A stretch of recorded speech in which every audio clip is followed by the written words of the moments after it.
They said he was selfish. Selfish for not giving up the only thing he had left from the one person who ever saw him. The words came in whispers, first laced with fake concern and clinking glasses. Tyler doesn't have a wife to take care of. He won't have kids, so what's he even going to do with that money? Then they sharpened, you should help your brother. It's the least you can do. They said it like he hadn't already done more than enough. Like existing quietly, respectfully, was an act of rebellion. Tyler had been planning at the center for over a year, a shelter for LGBTQ+ youth who'd been kicked out by families just like his. He had blueprints, partnerships, a community support, and every cent of his late grandfather's insurance money accounted for. It was his life's purpose.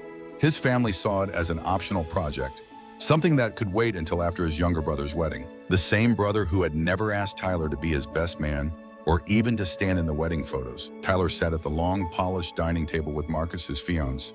When his mother delivered the request, she wore her pearls, always the pearls for difficult conversations, and said it as if it were the most natural thing in the world. Your brother's wedding is a once-in-a-lifetime event, Tyler. You have no idea how expensive venues are in Napa these days. And honey, you're not exactly starting a family, are you? Marcus didn't flinch, but Tyler felt his hand tighten under the table. He smiled politely, listened, swallowed, nodded. Later in the car. He didn't cry. He just said, I don't think they ever saw me as part of the picture. What hurt wasn't the request. It was the assumption behind it, that his love was less real, that his plans were less valid, that his life was some soft placeholder until something more traditional could happen. Tyler didn't need a church or a white dress or floral archway, but he did want respect. The inheritance had come from grandfather Ellis, a man who'd survived 2 wars and once told Tyler at 13, if you can sleep at night knowing you're true to yourself, then I've done my job as your grandpa. When Ellis died, he left the policy in Tyler's name. No questions, no negotiations. And still the family acted like it was a joint account they'd somehow been left out of by mistake. Tyler wasn't bitter. He was just done. He wrote an email, calm, respectful, saying he couldn't contribute to the wedding expenses. He didn't mention the center, didn't mention the long nights he and Marcus spent drafting grant proposals, or the LGBTQ+ teens sleeping in shelters they were trying to rescue. He just said no, and that's when the real trouble started. Suddenly, he was being left out of group chats, invitations, accidentally didn't reach him. His father told him he was making things awkward. His brother texted once, just once, it's family time. Why do you always make it about you? Marcus saw it all unfold, quietly, patiently. He recorded voice memos after every family dinner they attended, transcribed comments, took note of who said what. When Tyler didn't know at first, he just kept showing up, kept hoping they'd change. He'd grown up thinking loyalty meant silence, that love meant absorbing more than you gave back. But Marcus knew better, and he was planning something neither of them saw coming. If this story has touched you, don't forget to follow for more real emotional journeys about love, truth, and finding your voice, only on Heart Stories. Tyler didn't expect them to agree with him. He knew too well the hierarchy of his family, the way his parents worshipped Ryan, his younger brother, for every mediocre achievement, while Tyler's milestones went unnoticed unless they were useful to someone else. He wasn't shocked that they asked him to give up his inheritance. What stunned him was how quickly love turned conditional the moment he said no. His phone was silent for weeks. No check-ins, no dinner invites, no updates on wedding plans. His mother posted photos of cake tastings with captions like, so lucky to have our perfect bride-to-be, but never once mentioned her eldest son. His father, who used to call every Sunday like clockwork, missed 3 in a row. And when Tyler finally texted asking if everything was okay, the reply came hours later. We're just busy. Ty, don't take everything so personally. But Tyler had taken it personally because it was personal. The silence was the answer. His refusal to fund his straight brother's wedding, a wedding to a woman whose family owned wineries and vacationed in Spain, was seen as betrayal, as ingratitude, as selfishness. What no one asked was why Tyler had been saving that money. He and Marcus had spent years dreaming about the center. Not just a shelter, but a safe space, a second chance home for LGBTQ+ youth who had nowhere else to go. Kids who'd been kicked out at 15 and who slept in cars, who got misgendered at clinics and called slurs in classrooms. The center was going to be more than brick and drywall. It was going to be hope. It was going to be everything. Tyler wished he'd had when he came out and watched his parents go from confused to cold in the space of a single breath. Still, Tyler never spoke ill of his family. Not once. Not even when his mother told him she didn't feel safe with him bringing Marcus to Christmas dinner. Not when Ryan sent a Venmo request with the caption, "Share of the legacy." Not even when his father said over lunch, "You know, Marcus seems like a good guy, but sometimes I wonder if you're not doing this just to rebel." Marcus, on the other hand, was not born into silence. One evening, as Tyler sat on the floor surrounded by blueprints and color palettes for the center, Marcus stood behind him, holding a tablet. "You need to hear this," he said, his voice even. It was audio recorded just 2 days earlier at the bridal shower. Tyler hadn't been invited to. Marcus had attended on Tyler's behalf because Tyler, ever the peacemaker, still believed in showing up. But Marcus had shown up with open ears, and what he captured was damning. "Tyler doesn't need the money. He's not getting married like us. No kids, no real family," said Lily, the bride-to-be, her voice light and sugar-coated. Then another voice, lower, Ryan's, "I don't think he'll budge. He's always been weirdly possessive about Grandpa Ellis's money." And Lily again giggling, "His parents will push him. They always do. Honestly, if they want this wedding to happen the right way, they'll make him share. I mean, come on, it's not like he's ever been the priority." Then silence, laughter, glasses clinking. A future being planned on the assumption that Tyler would once again bend. Tyler sat motionless, the room spinning. "You recorded this. I had to park in," Marcus said. "You wouldn't believe me otherwise. You still think if you're polite enough, they'll treat you like family." Tyler didn't respond because deep down he had believed that if he kept showing up, kept being reasonable, they'd see him as more than the gay son with the unconventional lifestyle, that maybe, just maybe, love could be earned if you sacrificed enough of yourself. That night, Tyler didn't sleep. He walked the quiet apartment, watching city lights flicker against the glass, and by dawn, he knew what he had to do. Not revenge, not confrontation, but truth. He printed out the transcript, every word highlighted in yellow. They always do. Honestly, if they want this wedding to happen the right way, they'll make him share. It wasn't anger that fueled him. It was clarity. The next day, his mother called. "We're planning a little family brunch this Sunday," she said lightly. "To talk things through, I think you've had a rough patch, and Lily just wants to clear the air." Tyler said yes. He said yes, knowing what was coming. He said yes with a calm heart and a printed transcript in his leather folder. This time, he wouldn't beg to be seen. He'd let the truth speak. The sun filtered gently through the tall windows of his parents' suburban home, casting soft shadows over a table set with perfectly folded napkins in heirloom china. Everything about the brunch was curated to scream harmony, fresh fruit bowls, sparkling cider, even background jazz, humming from a discreet speaker in the corner. But beneath the surface, Tyler could feel the pressure coiling in the air, like a storm held hostage behind a curtain. His mother greeted him with a brittle smile, arms airily outstretched, as if she were welcoming a diplomat rather than her son. "We're so glad you came, sweetheart. I know things have been tense, but we just want today to be about understanding." Tyler said nothing. He had tucked the transcript and a printed photo of the center's blueprint into a plain leather folder now resting on his lap. His hands didn't shake. Not because he wasn't nervous, but because somewhere along the way he had stopped needing their approval to feel valid. Marcus sat beside him in quiet solidarity, dressed sharp but neutral, his expression unreadable. Across the table, Ryan laughed too loudly at one of Lily's anecdotes. Tyler studied them, his brother and future sister-in-law, and marveled at how quickly manipulation could wear a human face. They didn't ask about the center. They didn't ask about Marcus. They asked if Tyler had come to his senses, if he had reconsidered the money situation. And when he said he hadn't, when he calmly reiterated that the funds were allocated and untouchable, his father sighed like a disappointed CEO. "Son," he said, resting his elbows on the table, "you don't understand how important this is. Ryan's wedding isn't just about two people. It's about family legacy standing. You can't just isolate yourself with this project. You're still part of this family, or do you not want to be?" There it was, the conditional belonging, the invisible leash, the insinuation that his worth depended on sacrifice. Tyler breathed in deeply, then placed the folder on the table. "I brought something," he said, voice even. His mother's smile faltered. "What is it?" Marcus reached into his blazer and pulled out a phone. "A recording," he said simply, "of Lily and Ryan." Lily went pale. Ryan's posture stiffened. "What the hell is this?" Ryan snapped. Marcus tapped the screen, and the room filled with Lily's voice. "His parents will push him. They always do. Honestly, if they want this wedding to happen the right way, they'll make him share." I mean, come on, it's not like he's ever been the priority. No one breathed. The air turned glassy, sharp, fragile. Tyler did not look away. "This is what you let them say about me, and what you believed." His mother opened her mouth, closed it. His father stared down at his plate like it might offer a solution. Ryan, always so quick with words, had none, and Lily, sweet, sophisticated. Lily muttered, that was taken out of context, like it might undo the weight of her own cruelty. But Tyler wasn't interested in their excuses. He slid a second sheet across the table. The photo of the future shelter. "This is what the money is for.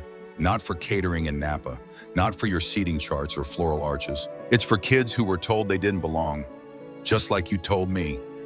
Again and again, his voice didn't waver.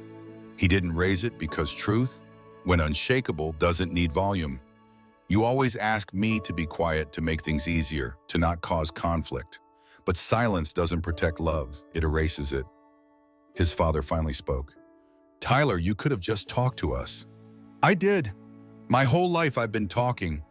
You just never listened." For a moment, no one moved. Then Tyler stood up.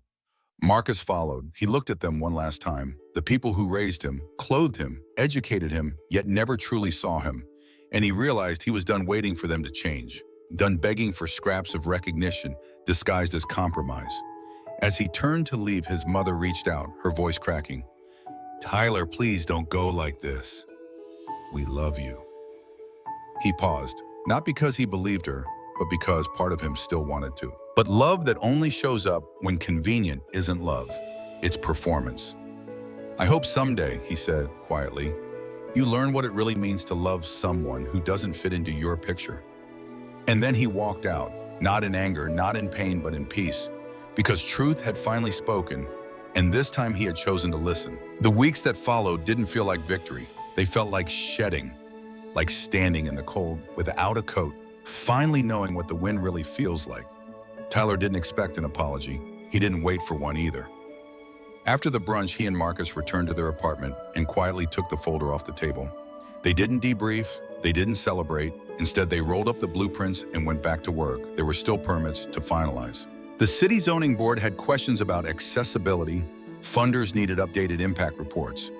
But despite the endless logistics, something shifted in Tyler. His voice got firmer in meetings, his outlines grew clearer. He stopped asking if his vision was too ambitious. For the first time in years, he wasn't building from guilt, he was building from truth. The shelter didn't have a name yet. He and Marcus tried a dozen options, some too soft, some too angry. But one night, as they watched a documentary about queer teens navigating homelessness, Marcus turned to him and said, "What about Ellis Place?" Tyler froze his grandfather's name. It felt right, not just because it honored the man who left him the funds, but because it honored the first person who made Tyler believe that love didn't have to come with conditions. Within a month, the foundation was laid. Tyler spent afternoons on site walking through wooden frames that would soon become walls tracing outlines of rooms that would shelter people who had never been told you belong without asterisks. Every door was being built extra wide, every corner softened. The design was simple, safety without sterility, community without surveillance. Word started to spread. Volunteers signed up. A small LGBTQ+ church group offered to donate bunk beds. A local artist promised a mural for the front lobby. And one night, as they sat planning the orientation materials, Tyler received a text from an unknown number. "Can we talk? Just you and me? Please don't tell Mom." Ryan. He stared at it for a long time, then showed Marcus. "You don't owe him anything," Marcus said gently. "I know," Tyler replied, "but I think I need to hear what he says when there's no audience." They met at a quiet coffee shop just outside the city. Ryan looked tired. Not in the usual "I had a long week" way, but in the "I haven't slept since the truth broke" kind of way. His eyes were bloodshot, his hands trembling slightly as he stirred a drink he never touched. "I didn't come to fight," Ryan began.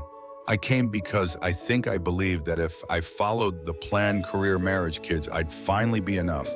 But lately I keep wondering, enough for who? Tyler didn't interrupt. I know what Lily said was wrong, Ryan continued.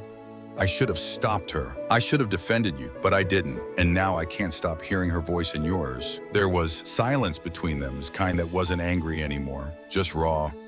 I grew up thinking you were the difficult one, Ryan said quietly. But now I think maybe you were just honest, and that terrified all of us. Tyler folded his hands. What do you want from me, Ryan? Ryan looked up. Nothing, just to say I'm sorry and to ask if there's any way I can help. Not to make up for it, not to fix anything, just to show up. Tyler didn't answer right away. Part of him wanted to say no, but another part, older, deeper, remembered that healing doesn't always arrive with fanfare. Sometimes it starts with presence. There's a volunteer meeting this Friday at Ellis Place, Tyler said. You show up, you sweep floors, you paint walls, no speeches, no spotlight. Ryan nodded. I'll be there. That Friday he came, in old jeans and worn sneakers, with paint on his arms and silence in his mouth. He didn't ask for forgiveness. He earned trust with every brushstroke. Tyler didn't forget what was said at that brunch, but he also didn't let it define the future, because Ellis Place wasn't about revenge. It was about reclamation, about building something that outlasts silence, outgrows shame, and redefines what family can mean.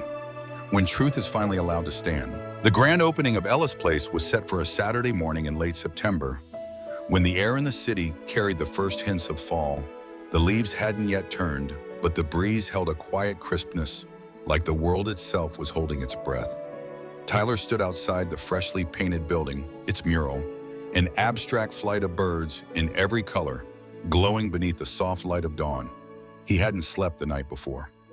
Not because he was nervous, because he was ready. Everything was in place, the community kitchen stocked, the intake forms printed, the walls adorned with framed letters from queer youth across the country, each one handwritten and anonymous, each one beginning with, if someone had told me I mattered. Volunteers milled about, placing chairs, tying rainbow ribbons on fence posts. Local press showed up. A city council member offered to speak, but Tyler kept his speech short. No quotes, no politics. Just this place was never built to impress. It was built so no one has to sleep alone on the street, wondering if their name, their truth, their love disqualifies them from safety. It was built because too many people waited for approval that never came. I did too, but not anymore. Ellis Place is a beginning, not a permission slip. Applause followed, but Tyler barely heard it.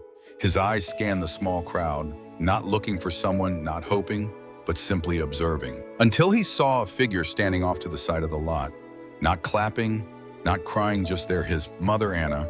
She wore no makeup, no pearls, just a gray cardigan and a cautious expression. Tyler hadn't spoken to her since the brunch.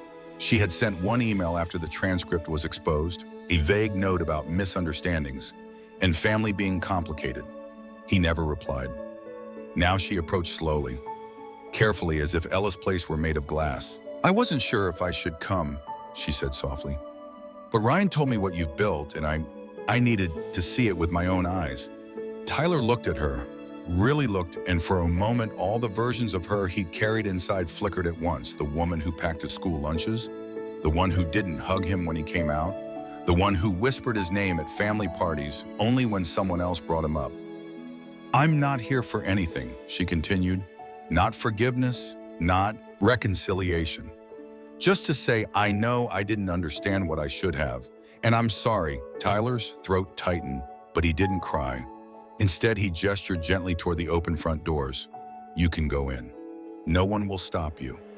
She hesitated. Will you? He shook his head. This place isn't about keeping people out. It's about letting people start again. And with that, she stepped inside. Not as a mother reclaiming her son, but as a guest, welcomed on new terms. Later that day, as the sun settled low and the crowd dispersed, Tyler found a quiet moment on the front steps with Marcus beside him. Neither of them spoke for a while. Then Marcus asked, "Do you think she'll come back?" Tyler exhaled. "I don't know. And for once, I think I'm okay either way." Because what Tyler had built wasn't a second chance for them. It was a first chance for him. And for every person who'd been told their love was a mistake, their life too different, their identity too inconvenient, this was the answer. Not revenge, not silence, but shelter. A home that asked nothing in return but truth, and that finally was enough. Have you ever had to walk away from family in order to become yourself? Share your story in the comments. Your voice might be the light someone else is searching for. If this story moved you, follow Heart Stories for more real stories of courage, identity, and healing. Because some families are chosen. In some homes, we build with our own hands.